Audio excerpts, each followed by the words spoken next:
Okay, I'm going to talk about Napoleon today. It was about, maybe 10 years ago during the French Open, before the French Open, the tennis tournament that BNP puts on every late spring. They took one of the American players, a female player, on a quick limousine tour of Paris of a full day. And at the end, someone asked her, French host asked, well, what did you like best about the tour of Paris? And she said, the best thing was the tomb of the little dead dude. I couldn't make that up. And Napoleon continues to fascinate, though not necessarily me. The coverage in what you're reading is straightforward. So today I'm going to talk about a couple themes. First of all, what was Corsican, what remained Corsican about Napoleon, and then maybe discuss a question raised by David Bell of late. Was the Revolutionary period, and particularly Napoleon, the first total war, in the sense that 20th century folks, and at least you were born in the 20th century, have come to understand. And in the end, just not ramble a bit, but just talk about what the most important contributions of Napoleon, what they were. Somebody counted up, not me, that by 1980 there had been at least 220,000 books and articles published on Napoleon in a variety of languages. Three recent books, which just if you're Napoleon buffs or simply want to read about him, that are quite good in English are my old friend Stephen England's book, Napoleon, A Political History, which came out 3 or 4 years ago and was recently translated into French. Philip Dwyer's book on Napoleon up to 1799. Philip Dwyer hates Napoleon, but it's a pretty interesting a look at the early career. And finally, I suppose most controversially, David Bell's book, The First Total War, which I'll discuss some of the themes in a while. It was only about 6 or 7 years ago, I remember this, that they discovered in Lithuania a whole bunch of bones, of dead bones. Well, bones are dead, I guess. I mean, if they've been there for 200 years or whatever. But not a grave site, because they were never properly buried, but a place where expired in the snows of 1812 a good number of soldiers of Napoleon's Grande Armée, the big army. And so, I mean, 1812 still goes on. There is a book, also interesting book, if you're looking for paper topics, that I sometimes assign in the French course, called Diary of a Napoleonic Foot Soldier. And by the time of 1812, the majority of the Grande Armée were really people who had been conscripted or impounded, if you will, in various allied states. But it's a quite interesting account of what it was like in Napoleon's armies as he invaded further and further into Eastern Europe. By the way, among the I just did a subject search on Napoleon once. I don't know why, but of the 220,000 books, you probably will want to not read the tantalizing 1894 classic Napoleon and the Fair Sex, or Napoleon and His Women Friends, which was from 1927, Napoleon in Love, I mean, there are lots of those, 1959, and Napoleon Seen by a Canadian, published in 1937. So, I talk a lot about Napoleon's life in the textbook, but let's look at the theme of Napoleon and Corsica. I once took a whole flock of Yale alumni to see Napoleon's house in Ajaccio, where he was born on the 15th of August. He wrote in a letter to the Corsican patriot with whom he subsequently broke, Paoli, he wrote on the 12th of June, 1789, "I was born when the French were vomited upon our coasts," that is the coast of Corsica, "drowning the throne of liberty in torrents of blood. Such was the odious spectacle that first met my eyes. The cries of the dying, the groans of the oppressed, tears of despair surrounded my cradle at my birth." Corsica, as I'm sure you know, is an island, a big island. It's north of Sardinia, which belongs to Italy. He at first gloried in his Corsican origins, hating the French who had conquered his island. Of course, the French Revolution would change all that, and that's why it's a good idea to look at him as you look at Robespierre and others and see what difference the French Revolution made. Between 1785, and here I'm drawing on Dwyer, and 1795, that is between the ages 16 and 26, he wrote a number of notes and sketches and short stories that reveal much about his attachment to Corsica, but also that suggest the dramatic nature of the change as he embraces the revolution and France. Now, he spoke Corsican and not French. I mean, so French was his second language, and Corsican is a it's a language. It's a patois that is more closely tied to a patois or dialect of northern Italy. In fact, when you drive around Corsica, most of the radio stations that you can get are Italian and not French.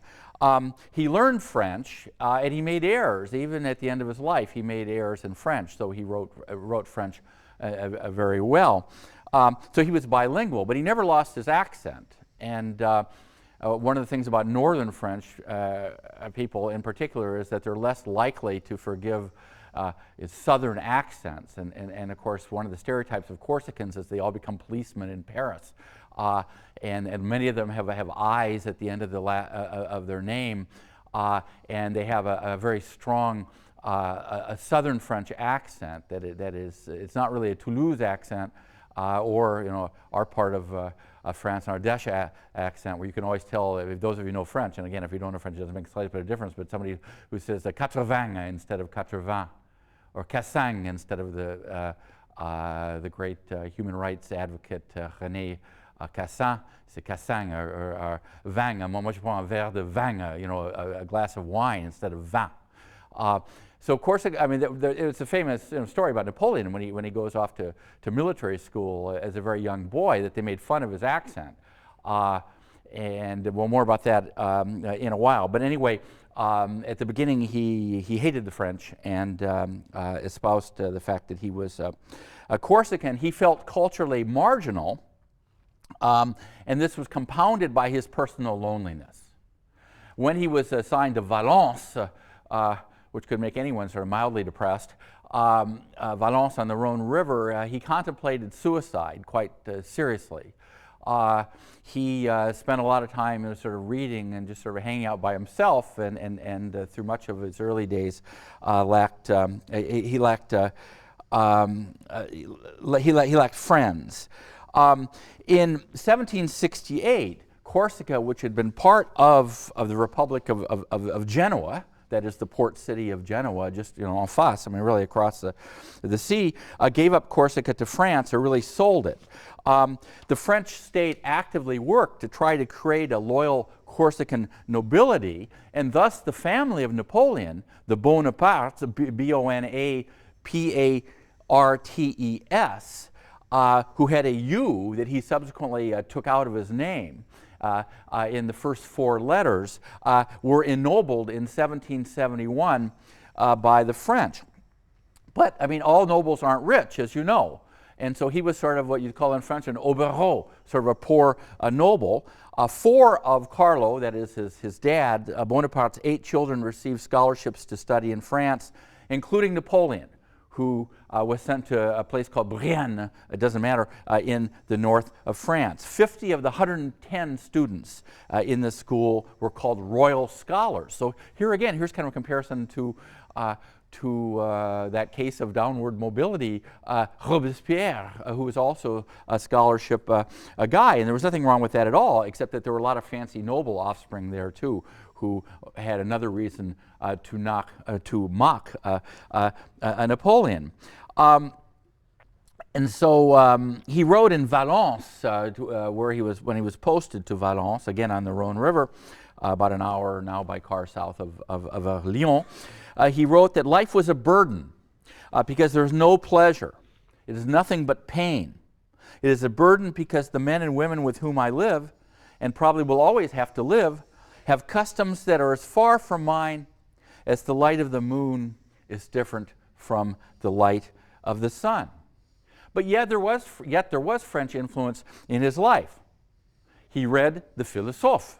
He read Rousseau, Voltaire, Montesquieu, and in 1791, again, I don't want to push this comparison because he was different in many ways than Robespierre, but like Robespierre, he enters an essay contest sponsored by an academy, in this case, the Academy of Lyon. But his writings mostly reflect an obsession with his origins. I haven't read a lot of his early writings, but Philip Dwyer has.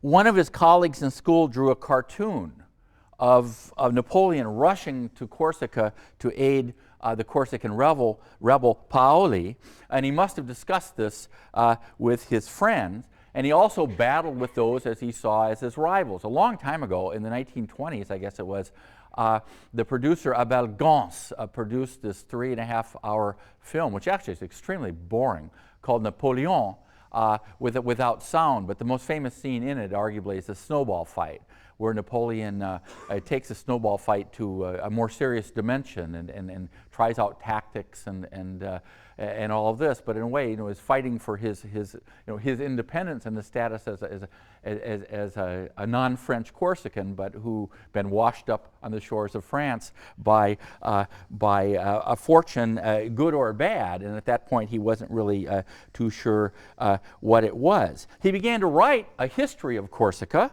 less than 100 pages, which he thought took seriously enough to begin to revise in the early 1790s, after the French Revolution. And in it, according to Philip Dwyer, he portrays Corsicans as courageous, even heroic, in throwing off the rule of Genoa and battling the French. For over 24 centuries, he wrote, the same scenes have been repeated without interruption. The same vicissitudes, the same misfortunes, but also the same courage, the same resolution, the same audacity. But his letters and his writings reveal the folks that he was reading. That is the influence of the philosophe, portraying Corsica seeking liberty in the shadow of oppression, in opposition to royal authority. But so he links kind of the themes of the philosophe in defense of Corsica's fight for freedom. So even in the 1790s, if this interpretation is correct, he did not see his identity as both Corsican and French, but rather as Corsican. But by 1799, when he, with the help of the wily Abbé Sieyès, comes to power on the 18th of Brumaire, the French identity had overwhelmed his Corsican identity. So the question is, did he merely catch the nearest way? Is it opportunism? Or was it his belief that the French Revolution and La Belle France offered a liberating possibilities for humanities? In a short story that he wrote in the summer of 1789, a rather important summer, the French were portrayed as tyrants still in his story called the Nouvelle Corse, or the New Corsica. And he used violence, and his life would be one characterized by violence, as a way of increasing sympathy for the Corsican people. Also as a cultural expression of Corsican vengeance.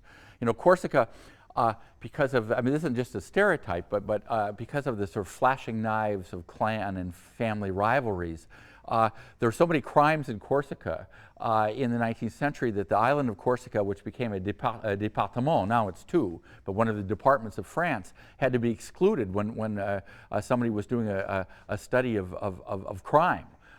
Because there's so many more crimes in Corsica. In fact, still the tradition of flashing knives and the Corsican independence movement still places bombs sometimes and blows up. There are various independence movements, but blows up a lotissement or a housing development being built for Parisian or Marseille lawyers or something like that, and there still are these kinds of resentments. So in the beginning, he still identified with Paoli, but he would break with Paoli. Paoli, the Corsican patriot, was sort of seen as the George Washington of his island. And Napoleon was constructing a vision of what he thought he could become, that is to help liberate Corsica from French rule. How ironic. His father, Carlo, had in his own view, that is Napoleon's view, betrayed the Corsican cause by going over to the French. And so in a way, I mean, you could argue that he's rebelling against his father, at least in the early stages. But the revolution did bring a change, obviously. It transformed the relations between France and Corsica. In 1789, there were 4 deputies elected to the Estates General, and in 1790, Corsica is recognized as a département, as a department. Corsicans demanded a royal decree that would recognize the island as an integral part of France, subject to the laws of France, and declared that those who had fought against France ought to be permitted to return to their homeland. On the 27th of December, there were celebrations in all Corsican churches, and Napoleon had a banner hung in his not inconsiderable house in Ajaccio, the family house, "Vive la nation, vive Paoli, vive Mirabeau," who had supported the decree. Long live the nation, long live Paoli, long live Mirabeau. He's trying to play it both ways. He wrote, "From now on, we, that is Corsica and France, have the same interests, the same concerns. The sea no longer separates us." Indeed, I mean, that's hardly the case, because even today, Corsica, there have to be subventions to help keep the cost of food down in Corsica because of the enormous cost of transporting things that are not produced locally. I mean, you can't just live on goat's cheese and things like that, and wine, red wine produced in Corsica. So, I mean, the sea does matter, all that. But the revolution helped Napoleon reconcile some of the contradictions that had bothered him all the way along. So at this point, he'd become a French Corsican. He renounced publishing some of his letters and began to enter these political struggles in the revolution. And he was lucky. I mean, one of the amazing things about Napoleon was his luck, because when he might have well been guillotined as being a Jacobin, he was in Corsica or in the south of France. He was always seemed to be in the right place, and this was true in his battles as well. He was a tremendously courageous guy, and the guards are always his bodyguards are always trying to get him to move back in the traditional way as an officer or commander, which he was the commander from the battles, and he in fact is only wounded very lightly 2 or 3 times. So he's pretty lucky when bodies are falling and horses are falling all around him. I mean, he remained an extremely lucky guy, and this also accounts for his success. Though even for the 18th Brumaire, I mean, in 1799, clearly it would be a military person who is going to put an end to what has been indelicately called the War of the Chamber Pots. That was the Directory, that is the period of the post-Thermidor. The Directory, and the battles between left and right, and the revolution made military men extraordinarily important. I mean, there wasn't a king anymore, and the War of the Chamber Pots and the sort of sleaziness of the period, though it was important in giving France some sort of parliamentary experience in a meaningful way, meant that some military person was going to be imposing order, in quotes. When Abbé Sieyès, who had survived, he of the what is the Third Estate, who had also survived all of the vicissitudes of the revolution, when he thinks about one general, another military man says, "There's your man, there's Napoleon, who is again in the right place. He's going to do a better coup d'état than the other guy could have done." And so Napoleon there happened to be a lucky fellow as well. In 1793, the followers of Paoli broke with the convention during the Federalist revolts, which you know about, and during the expulsion of the Girondins from the convention. And then the uprisings come in Lyon, Marseille, Bordeaux, Toulon, etc., etc. And those on the outs with Paoli, including Napoleon, now embrace the Jacobin cause. The Corsican Assembly in Ajaccio, by the way, it's Ajaccio, Ajaccio, they condemned the Bonapartes, who had dropped the U in their name, by the way, that's in the book, as having been born in the mud of despotism. So Napoleon turned his back on the independence movement to which he had pledged in the privacy of his room in Valence and other places, in Brienne, fidelity, and he now hated Paoli, for whom he blamed for having turned so many Corsicans against France. Again, is this opportunism? Had he merely caught the nearest way? But he had embraced the national identity of being French, and he did take ideas seriously. It's possible to argue, I would believe this, that the philosophes eventually won out, and he saw the revolution as a liberating experience for France and the construction of a new way of imagining the state. Of course, he turns that into out-and-out political repression in his own country and the conquest, the megalomaniac. What is the answer to that? I can't even think of it. Conquest of all of these other places. And when he married, Josephine, who once somebody said would have drunk gold out of the skull of any of her lovers, he made sure that the French spelling on the marriage certificate was there, and that the U, the Corsican U, had been taken out of his name.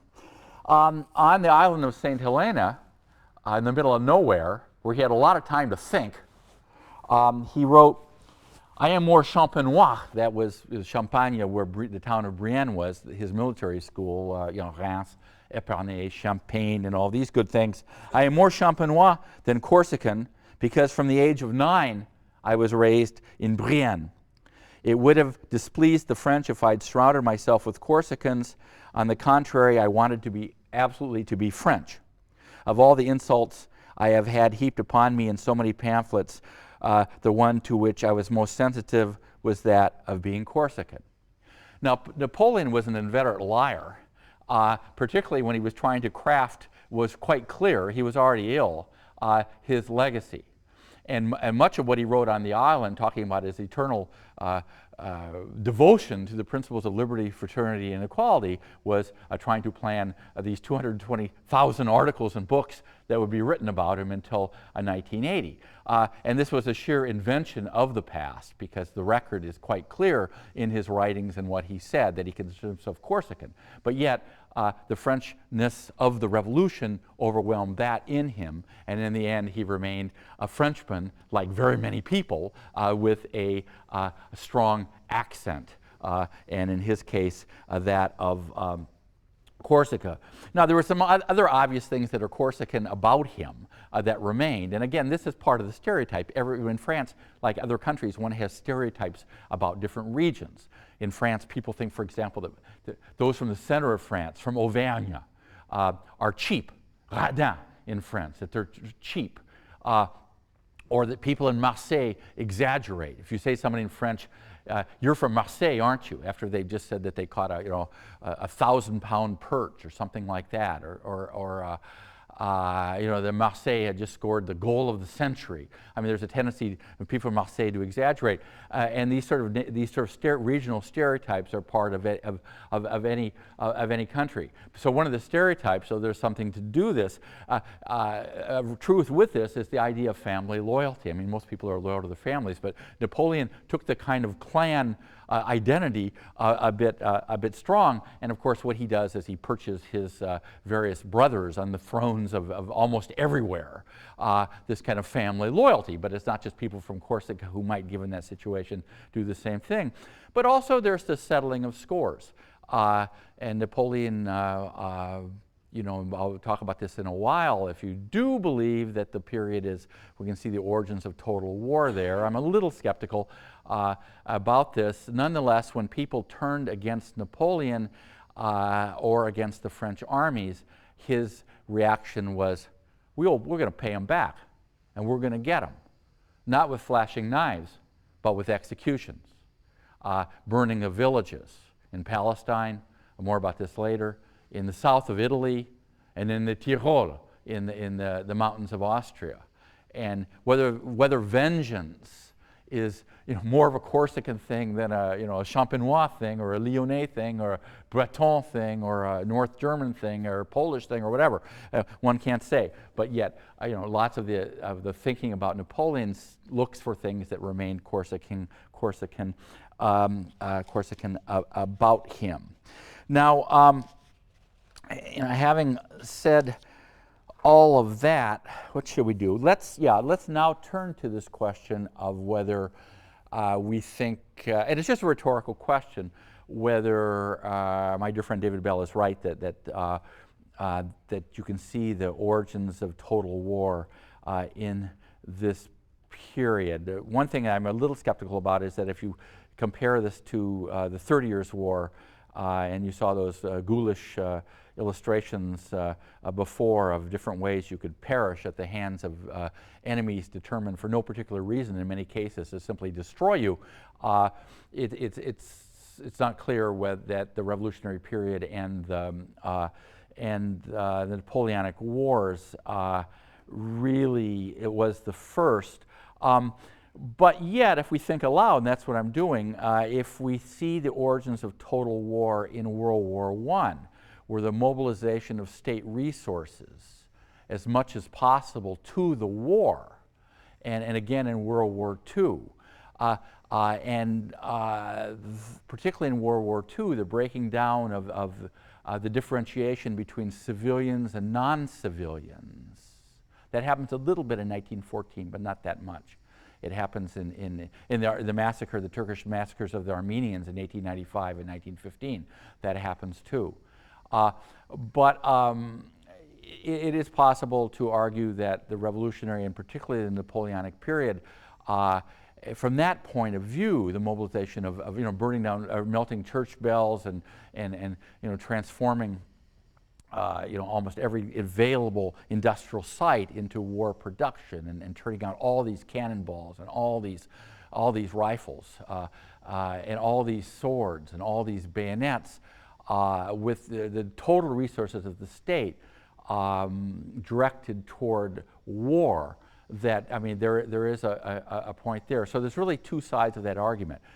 That's one, the mobilization of resources, the levée en masse, the mass military conscription, that all citizens, male citizens, are going to be part are going to be in the army. This starts with the French Revolution. After all, Valmy was the battle near the windmill near Châlons en Champagne in the east of France. The sans-culottes going to war was the levée en masse, where ordinary people are full of enthusiasm and singing patriotic songs, or heading off to fight the enemy. But the other side of this total war story is, of course, what happens to the civilian population.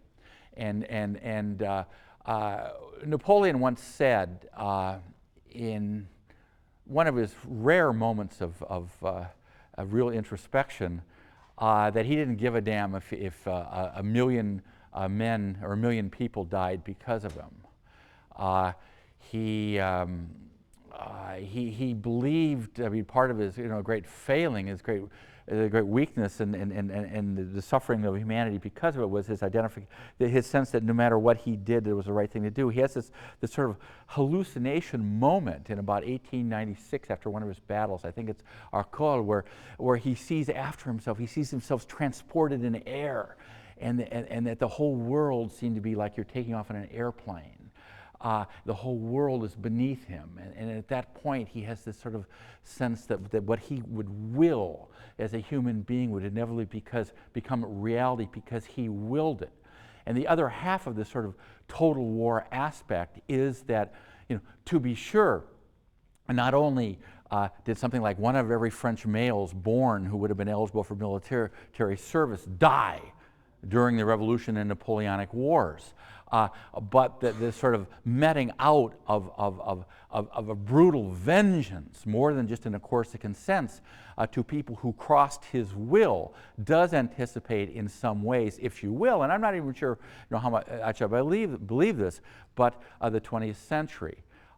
Because on one hand, as the difference between soldiers and civilians are being eliminated with the sort of the end of the really just professional army of the 18th century, it's possible to get a lot of people killed in the 18th century too, in those professional army wars and all that business.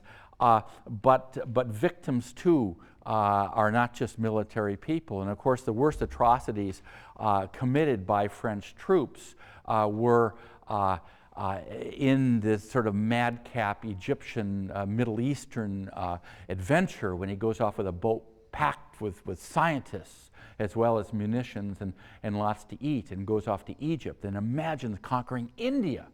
I mean, and he had an idea how far India was away.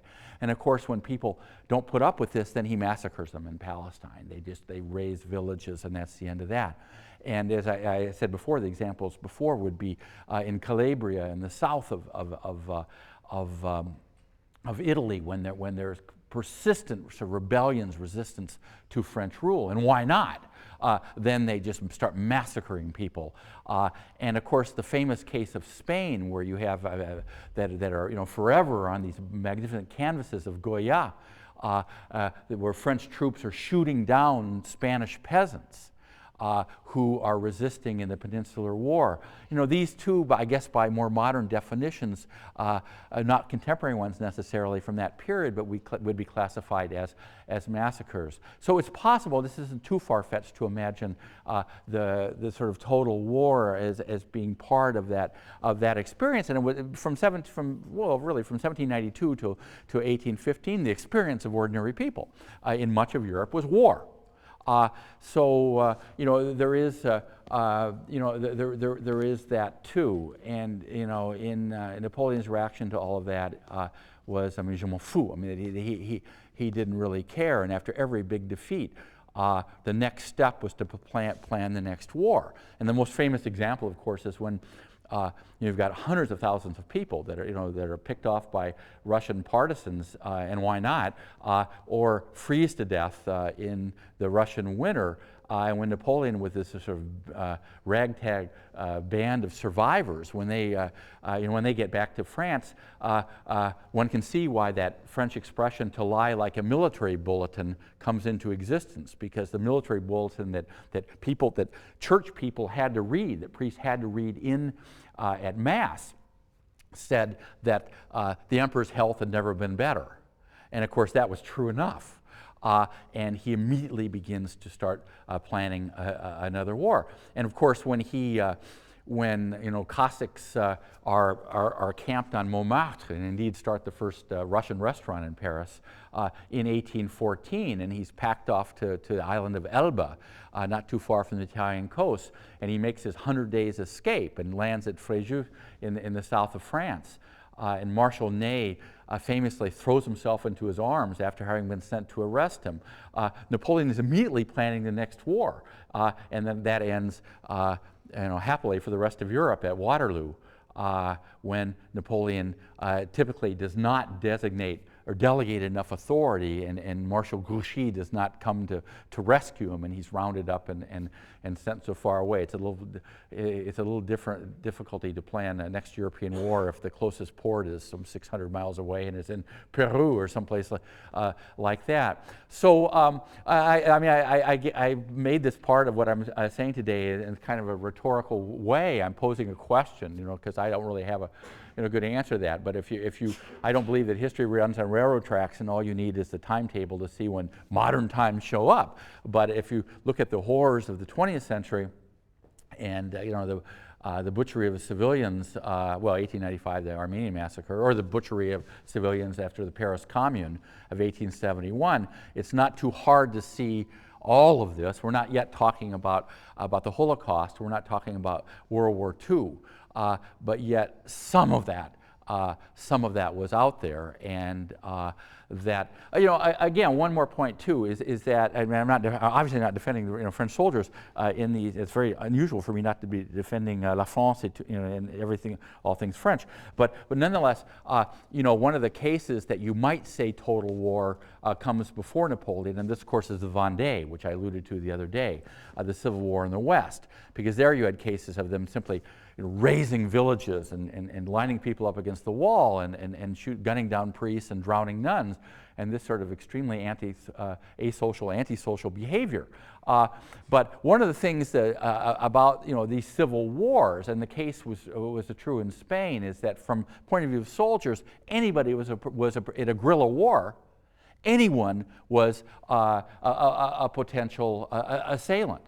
And so again, and this is not, excusing what French troops did in the Vendée, but to made it a big political issue, which people did in 1989, the 200th anniversary of the French Revolution, and say it's the first genocide, which is what the far right was saying, the traditional far right, not Le Pen and those folks who would be happy to massacre almost anybody who they didn't view as French. But I mean, it's sheer nonsense. It's simply not the case. So I mean, there are some context that should be provided in thinking about that. But it's an interesting theme and it's worth discussing. And when you're doing this reading, which I hope you'll do, that's not a bad idea to think about.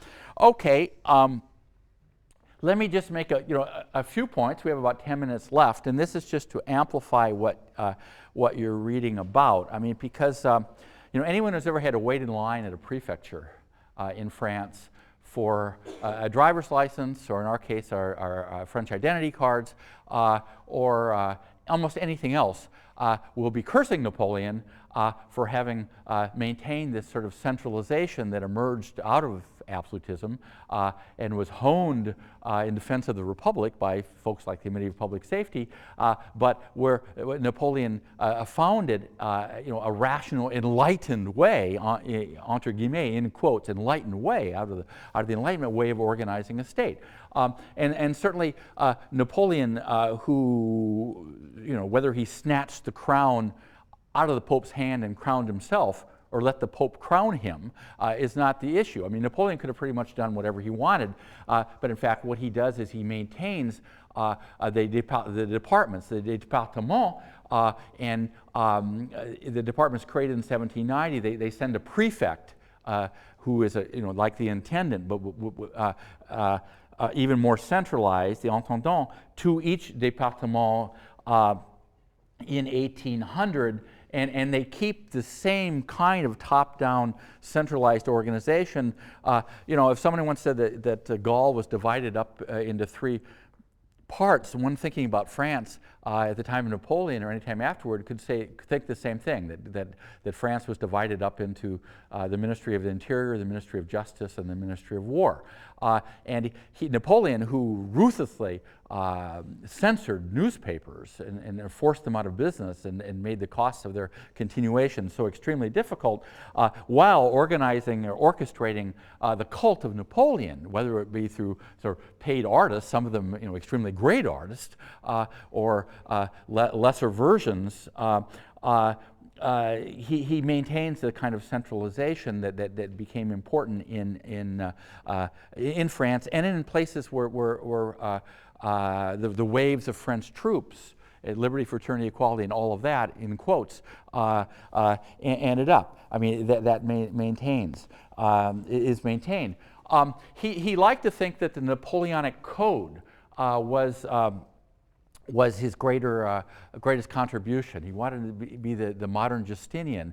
And in fact, he does oversee lots of the meetings of lawyers and jurists and specialists. And I mean, it's classic looking back from our view. I mean, it's patently ridiculous that there were many, many more times articles dealing with the sale of cattle than there were of the rights of women. Now, this isn't too surprising because Napoleon, as many dictators, including much more egregious ones, Mussolini and Hitler in the 20th century, viewed women as nothing more than machines for producing babies. And he said this exactly like that. And so, but yet, and I mean, that's a big yet, the Napoleonic Code survives and remains in many cases the basis for the French legal system. And so again, this is an Enlightenment enterprise in many ways gone right. And it is there. Among the other kind of contributions, I mean, we don't have really time to talk about it. It's obvious about this sort of nationalism and that one's value comes from service to the state as opposed from royal blood, though he creates this new nobility based upon service to the state. And the service to the state was above all through the army. So a lot of these people who become marshals and all this, if they were lucky enough to survive all these ridiculous wars, are military types. But the Napoleonic Code and this new sort of service nobility are important things. The Concordat, he does a very important thing, and he makes peace with the Catholic Church. He realized that as long as you had this potential contrast between juring priests and non-juring priests, and that you would still have lots of militant Catholics who wanted some sort of royalist restoration. And indeed, I mean, the king was dead, and his son had died also in prison in Paris. But you've still got the king's brother out there, so it's a very, very shrewd move. Of course, he uses the church for his own propaganda devices, the church. It continues the tradition of the civil constitution of the French clergy, the relationship between the church and the regime, Napoleonic regime. But this is a very important, clever step that basically ends the turmoil within France, at least to that extent. And the old revolutionary calendar of Germinal and Ventose and Thermidor, I mean, that all disappears and is replaced by the basic calendar. People still, in 1796, 95, in rural France, are not thinking of 10-day units called décadis, something like that. They're thinking of weeks, and they still are having mass said secretly, which was the case in our village, even in 1794, until the priest has to go away. But the Concordat, this creation of this peace with the church is obviously a very important thing. And so is really the establishment of the basis of the French educational system that's remained, for better or for worse, the same until today. I'm a big believer in the French educational system. My kids were in French schools for 3 or 4 years, and there's no higher sort of good result of humanity's collective good deeds than a French kindergarten or first or second grade. It begins to fall apart by the time you get to lycée. He created the lycée, the high schools, and then of course the university system is now in total chaos, and Sarkozy will probably make it even worse if he gets his way about creating this sort of American-like hierarchy of institutions, and will really be at the expense of kind of the not the lower level, but the more modest universities in the French system. But be that as it may, Napoleon, it may or may not be true that he once said he could look at his watch and see what everybody is studying at any given moment. And there are lots of problems with the French system. But the division of France into academy, again, this has nothing to do with the academies I've been talking about before, but into as a geographic way of organizing all education from the universities down to kindergarten, or even to crèche, even to nursery schools, organized by region. It has lasted through all this time. I mean, it really is an extraordinary accomplishment. An academy, for example, now would be the Academy of Limoges, or the Academy of Grenoble, and it would, or the Academy of Marseille, or the Academy of Strasbourg, and it covers two or three or four, depending on the region, departments.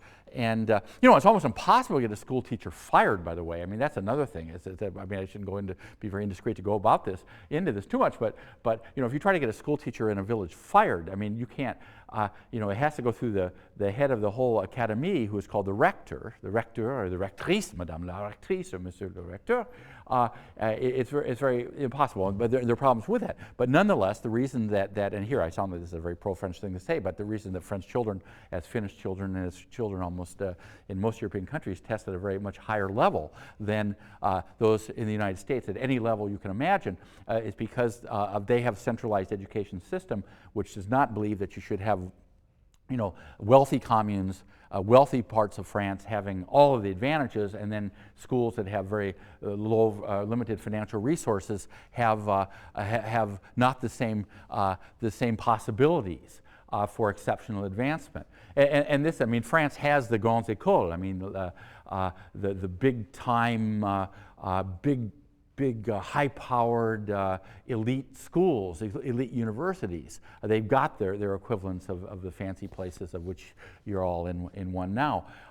But nonetheless, Napoleon does create a system which is long-lasting and which allowed over time the educational structure of France to advance in very, very meaningful ways in the whole course of the period. So no matter what you think about the fact that he, in the end, he was a megalomaniac and lots of people get killed because of him.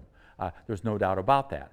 But the wave of the French Revolution and the Napoleonic period has long-lasting results almost everywhere. To take an example, unification of Italy. Italy will become unified in the 1860s.